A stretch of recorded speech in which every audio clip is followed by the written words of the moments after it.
Shalom, damai sejahtera dari Allah Bapa bagi kita semua. Perenungan Alkitab hari ini telah sampai di pasal 37 dari kitab Kejadian yang mengisahkan riwayat Yakub atau riwayat Israel. Dikisahkan dari anaknya Yakub yang bernama Yusuf, ibunya ini bernama Rahel.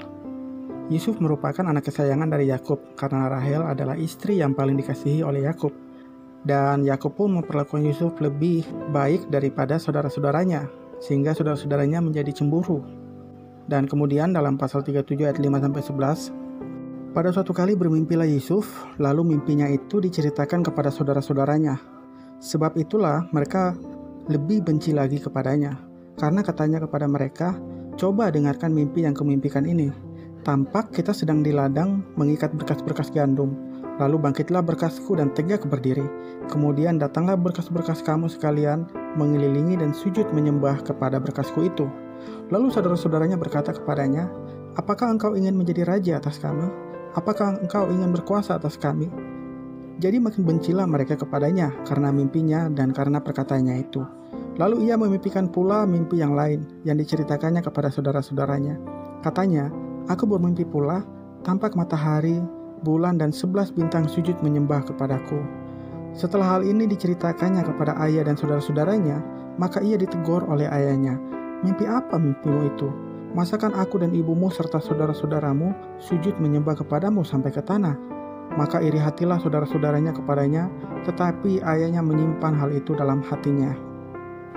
Visi yang diberikan Allah kepada Yusuf menyebabkan saudara-saudaranya lebih cemburu lagi, kemudian menyiasatkan perbuatan jahat kepada Yusuf, dan akhirnya mereka membuang Yusuf ke dalam sumur dan menjualnya.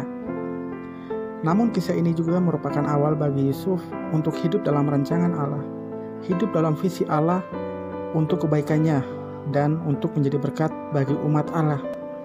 Awal perjalanan hidup Yusuf sangat menderita, namun oleh karena visi yang telah didapatkannya dari Tuhan melalui mimpi, sehingga dia tahu kemana arah hidupnya dan apa tujuan hidupnya. Dia tetap percaya kepada Allah dan tetap berharap kepada Allah yang menjadi penolong dalam kehidupannya yang menyertai langkah hidupnya.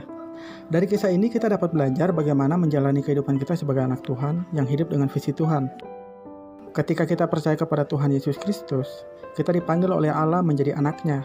Dan dengan demikian, setiap orang percaya memiliki panggilan dalam hidupnya. Panggilan ini berkaitan dengan visi Tuhan bagi orang percaya. Namun visi ini hanya dapat diketahui melalui hubungan yang intim dengan Tuhan. Kalau kita tidak dekat sama Tuhan, akan sangat sulit bagi kita untuk mengetahui visi Tuhan. Sebagai orang percaya, kita tidak bisa hidup tanpa tujuan atau tanpa arah, karena kita hidup dalam rencana Allah, hidup dalam rencana Tuhan.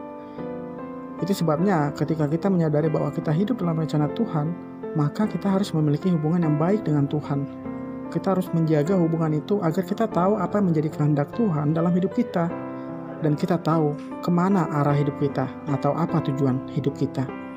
Pertanyaannya bagi kita saat ini, apa rencana Tuhan dalam hidup kita? Apa visi Tuhan dalam hidup kita? Hanya kita dan Tuhan yang tahu. Itu sebabnya terus dekat sama Tuhan, terus bangun hubungan yang intim dengan Tuhan, tetap hidup dalam rencana Allah, terus berharap kepada Allah yang Maha Kuasa, tetap percaya kepada Allah yang hidup. Tuhan memberkati kita semua. Amin.